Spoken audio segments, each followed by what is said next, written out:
Hello and welcome to yet another Wannabe Entrepreneur, the podcast about what it's really like to bootstrap a company. My name is Tiago, and to set the scene for you, I am in my very small living room, seated in front of my two screens. Actually, my setup is a laptop, and on top of it, I have, not on top of the laptop, but kind of above it, there is a bigger screen.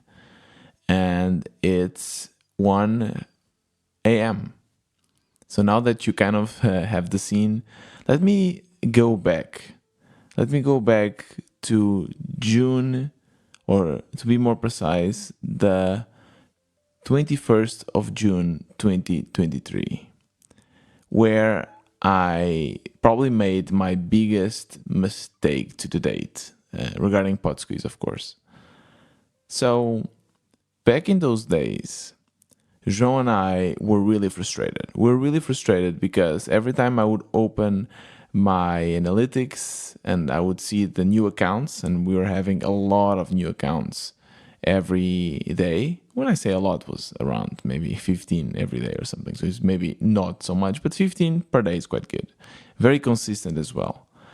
And I realized that there were a lot of fake emails that were clearly coming from the same person.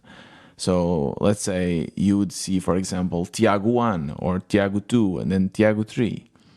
And that made me realize that a lot of people were kind of taking advantage of our platform. You see, in Podsqueeze, which, by the way, if you're a first-time listener, it's a tool that it's a SaaS, it's my SaaS that helps podcasters repurpose their content using AI. In Podsqueeze, we have a free tier. It's always free and gives you 50 minutes per month. The thing is, for podcasters, normally they need more than 50 minutes, so they tend to upgrade to the paid tiers. But we noticed that there were people that probably had multiple episodes that were below 50 minutes. And what they were doing was they were creating fake accounts every day. And you might be wondering, yes, but were you not, or are you not validating the emails? No, I am not. I'm not for two main reasons. One, because I'm lazy and I don't want to deal with having to send an email and setting up that logic of people having to click and then they don't get the email and everything. So I just want the process to be really smooth so that there's nothing in between you and creating an account. So I thought, João, I have an idea. I have an idea that will fix this problem. We will no more have people creating fake accounts. And it was like, Tiago, but how? How are you going to do this? So I laid down some stats and I told him that a lot of the people that were using our platform, they were uploading their audio file from their computer.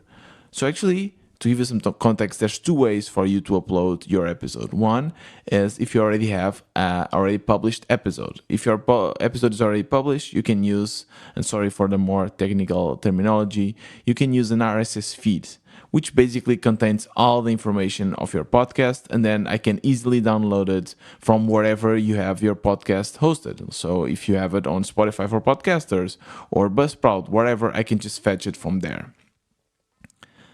The other option is for you to simply upload it from your own laptop, like you do in many other websites. Most people, when they are producing their content, the content that Podsqueeze produces, they do it before publishing their episode. Therefore, if they want to use this, they want to use our platform for their podcast, it makes sense that they will always upload because their episode is not published yet. They depend on our platform, quote unquote, depend, to publish their episodes. So I told John that most of the people were using the upload, and these fake accounts, they were also using the upload. So by blocking the upload feature, people would see that there's no point in creating these fake accounts because they cannot upload these episodes. So that's what I did. I did that. And it took me maybe a day to code it, and I ship it, and I was happy. I was happy because immediately from that day, the number of fake accounts reduced to basically zero. I didn't see those Tiago 1, Tiago 2, Tiago 3 emails no longer. So I was really happy. I was feeling on top of the world, like I was the smartest man alive. No one will trick us. No one will get advantage of us. And to be honest, I don't even know how many people. Maybe there was only one person or two people actually doing this. But I don't know, it was annoying us. And it's funny that annoys me and João, because if it was the other way around, if we were podcasters, we would probably also find a way to use it for free. But I guess when it's happening to you, it's not as fun as when you're doing to others. Yeah. So I saw that and it worked. So I just moved on. And funny enough, we also saw an increase in conversion. People, a lot of our users that were using the upload feature in the free tier because their episodes were below 50 minutes, then because they liked our results, they decided to then upgrade, to the paid plans.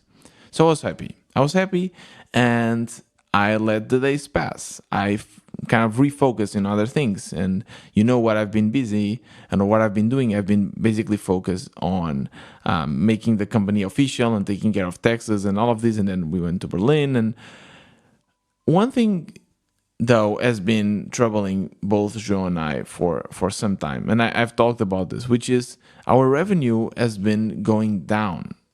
Our revenue has been going down for a while, and to be honest, João was very worried about this a month ago. He started to be worried, like maybe, I guess, beginning of September or mid-September, and even did a presentation and everything. I was thinking that maybe he was exaggerating. Maybe he was worried for nothing, because we are still quite new to this industry, so we have no idea. We have no reference. Maybe September it's just a worse month, but we don't know, because this is our first September with Podsqueeze. So, in my perspective, and in retrospect, maybe I should have communicated this better to João. It's not that I was ignoring the fact that definitely our MRR was not growing as fast as before. I was just waiting to see, because I thought we were doing all the right things. When we first launched Podsqueeze, we did product hunt launch, we did emails, and we did a lot of things that worked, but they were short term. Now we are transitioning. All of these ideas had run out, and we could not use this kind of low-hanging fruits. We had to get serious and enter in the big boys game, which was SEO. And we are focusing, and we're focusing 100% in SEO. And we actually are already seeing some results. So I thought, let's wait a little bit. Let's see if this SEO will actually bring traffic to the website. Because in my opinion, the only reason why this is going down is because we're just having less traffic, and the trend of AI is just going down. Yeah, João was not happy. He thought that I was ignoring this, that, I don't know, to be honest. And I think that was also my frustration for myself. Like, I actually didn't know what he wanted me to do. Just to panic? I think panicking won't solve anything. But yeah, we finally, we went to Berlin, we did the conference, we made sure that everything was official with the company. And now I decided to focus on the metrics.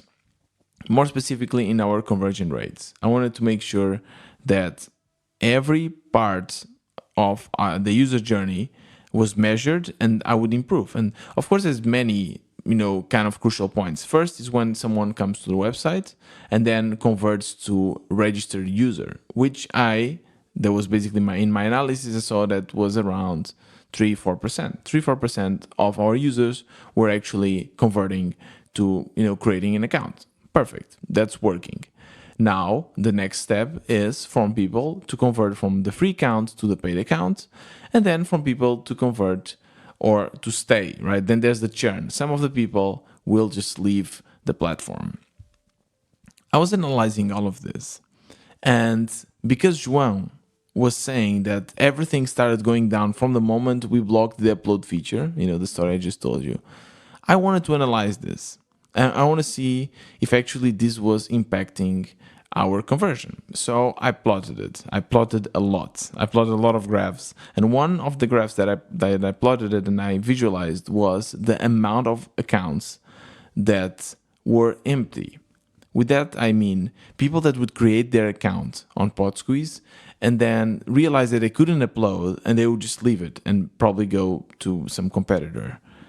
And for my surprise, there was a huge increase of empty accounts in June. And of course, you can guess it. It was exactly when I blocked the upload account. It makes total sense. A lot of people came and then they couldn't upload, but they only realized that too late. They had already created their accounts, so they bounced. And it was huge, double actually. So it went from 30 to 60%. 60% of the people that created an account with Podsqueeze end up not using our tool. They just bounced, they left. So I was shocked, completely shocked. I was looking at that. I was just thinking, fuck, I need to say this to João. And he will say, I told you so. I don't want to inflate your ego. If you have a co-founder, one thing that you probably know is that you don't want to inflate the ego of your co-founder, because especially when it's just the two of you, then you just lose all your rights. Maybe next time you cannot, pull things your way. And there's a lot of pulling things each other's way for sure. So of course I told him, and he was like, I told you so, Tiago, I told you so. And it's because of this, and our conversion is going down. And I was feeling bummed. I was like, fuck, that's my biggest mistake. And the crazy thing is that, like, when I was working for Trivago before, which was a bigger company, I knew that they were always testing everything. There was no feature, not even the change of copy or the color of a fucking button, that wouldn't go untested. They would always ABCD test everything. But I don't know. I thought we were just a small startup, and these kind of things didn't matter too much. There was a small change, but nothing. I mean, we would see, people would complain. Well, no, there was really a huge change. So I thought, okay, maybe that's the reason. And maybe that's also why we are, our MRI is not growing as much and so on. And I thought, okay, at least we found a solution. But, oh boy, I was wrong. When I started plotting more and more conversion rates and everything, I saw that something was weird. I don't know, just think with me for a second. If less people are actually trying out our product, I would assume that less people would then convert to become paid users, right? They would just bounce before actually trying the product. So logically, I would then go and see my conversion rate from free accounts to paid accounts, and I should also see a drop. But I didn't. What? Yes. Imagine myself in this little tiny living room that I just, described to you, looking to these graphs, and I was like, I don't understand this. And to be honest, spoiler alert, I still don't fully understand it. How is it possible? Half of the people now that create accounts, or actually no, 60% of the people that create accounts, they don't even use our product. And it was a huge increase since I blocked this feature. So how come actually what happened was that the conversion rate from free to paid actually increased? That was crazy. So I spent days plotting everything and trying to understand what happened. And to be honest, I'm still very surprised. I'm still very surprised for two reasons. First of all, it turns out that actually it didn't. Yes, it's true. Like, what happened here didn't influence the conversion from free to paid. It actually helped. By blocking the upload feature, more people, which also makes sense, decided that they needed to pay to upload their episodes. So the conversion went up. So why?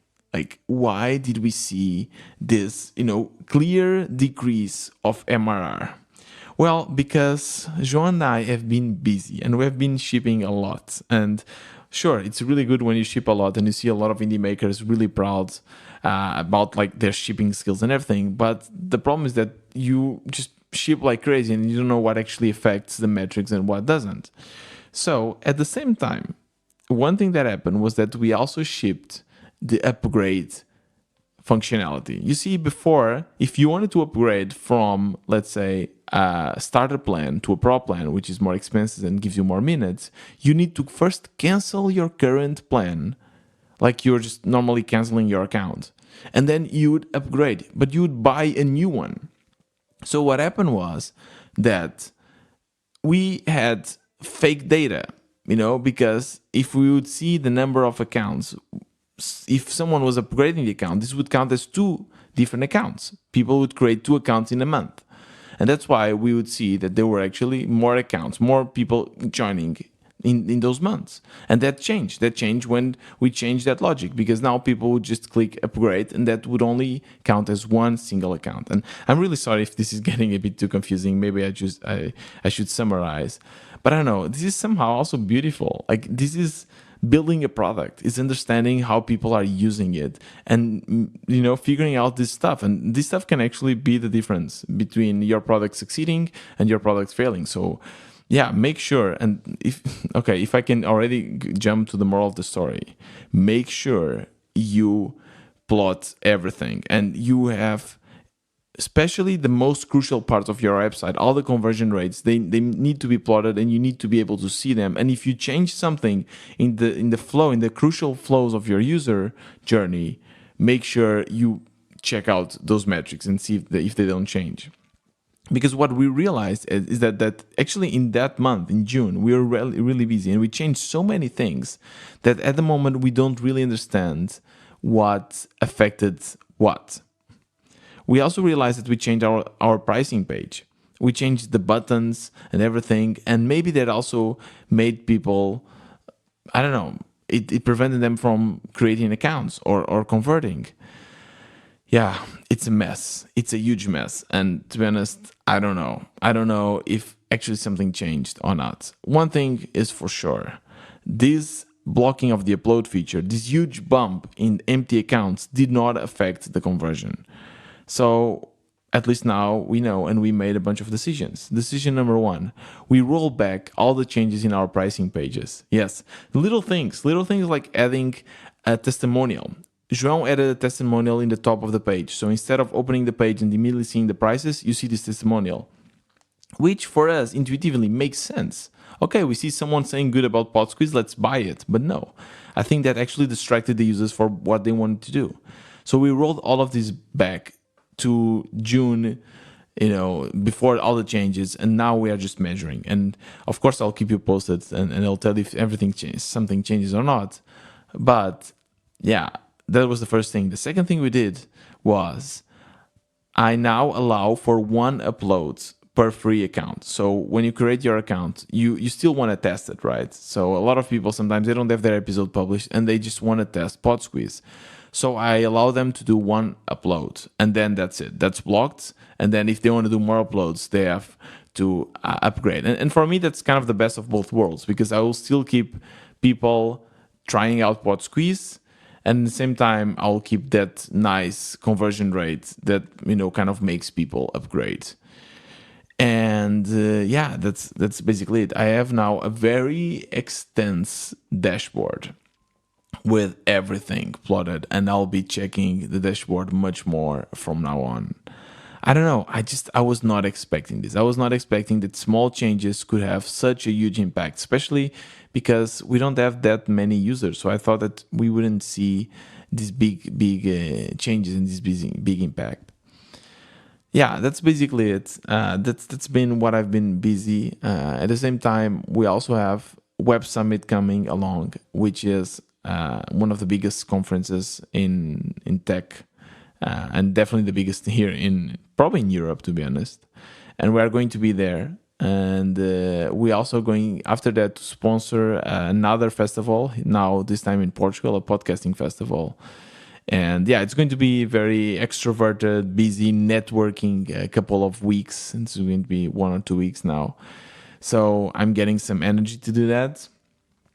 And yeah, I don't know. How do I feel? I'm definitely more worried about the growth of Podsqueeze than before. At the same time, João is a bit less now. And that's kind of cool about having co-founders, because we need to balance each other out. It's really bad when both are freaking out. If you are in a plane and suddenly both pilots say, we're going to die, we're going to die, we're going to die, that's not good. To be honest, it's not good if any of the pilots say that. But if one is saying, it's better that the other one is saying, no, chill, calm down, let's fly this shit and land it. And that's basically what happens with Joe and I. Sometimes he freaks out and I'm calm. Sometimes it's the opposite way. So now we see that SEO is working, which is cool. We see more people coming to the website from Google. We see we are gaining some nice spots in the Google searches. So that's cool. And yes, SEO is not dead. No, it's not dead. No, GPT is not taking over everything yet, at least. So now we just have to wait and keep checking the metrics and see if it works. And at the same time, one great thing is that we have a developer now. So as I'm focusing on these things, I know that the product is not stopped, and he is working in building and making great features that bring the value up and hopefully reduce our churn. Yeah. Last thing that I want to talk about today is something a little bit more, I guess, political. It took us a long time. It took us a long time to fully understand how taxes work here in Portugal. I think taxes are complex anywhere. They are complex in any continent and any country, but in Portugal they are really complex and they are very high. And I think you only really understand how high taxes are when you start your own business, because you know how hard it was to start it and to start making money. And suddenly 50% of all the money you make goes to taxes. I know, and I've spoke about this, and if you want, just go back to the episodes, and it's not as simple as 50%. There's a lot of nuances, but in general, yes, it's a big percentage. Suddenly, you have a new co-founder, the state, and the state doesn't do anything for you mostly. It just gets all the money. And I guess that will be fine if you know that you're actually helping the country where you live, the country that also supports you. But recently, what happened, I think 2 days ago, was that our prime minister in Portugal, he quit. Yes, he announced to the world that he was leaving because he was actually indicted. And a bunch of ministers around him were also indicted. Again, because of another corruption scandal. Because they were using our money, the money from entrepreneurs, from people that work hard, really, really hard, for their own benefit. And to be honest, this is so fucking frustrating. It's frustrating because it's our money. It's our... It feels that they are just above us. And they mock us. And they say, whatever, you have to pay. Because if you don't pay, you go to jail. But I can do whatever I want. And yes, in the plus side, and I shared about this on Twitter, someone said that at least now we can indict the prime minister. That's allowed. So our country is developed enough so that we can happen. There's a lot of other countries where this unfortunately doesn't happen. It's huge corruption and no one can do anything about it. And if they try to do it, well, they might even lose their lives. So yes, we are a developed country and we can indict our prime minister. But at the same time, it's super frustrating. And I feel powerless. I don't know what I can do. Because at the same time, I don't know if the others will do better, right? I think one thing that comes to my mind, and one thing that when I share on Twitter, a lot of people immediately say, just, take your company somewhere else. And as you know, first of all, that's not kind of legal. It's not that easy, but that's also not the solution, right? The solution should be for us to improve our country, not only with our vote, but also with our opinion, and to energize people, to organize stuff and speak about it. So, yeah, I don't know. There's no big conclusion to this rant here, I don't want to finish this episode in the kind of more down note, but I just felt that I needed to share this. Going back to the good news, I hope you liked my interview with Dagobert. It was a very deep one, but a very important one too. I think it was a true building public experience when Dagobert actually explained and showcased that being a founder is not easy. There's a lot of ups and downs, and mental health is definitely something that one should be aware of and never put yourself in a position where you'll actually have to drop out because you cannot handle it anymore.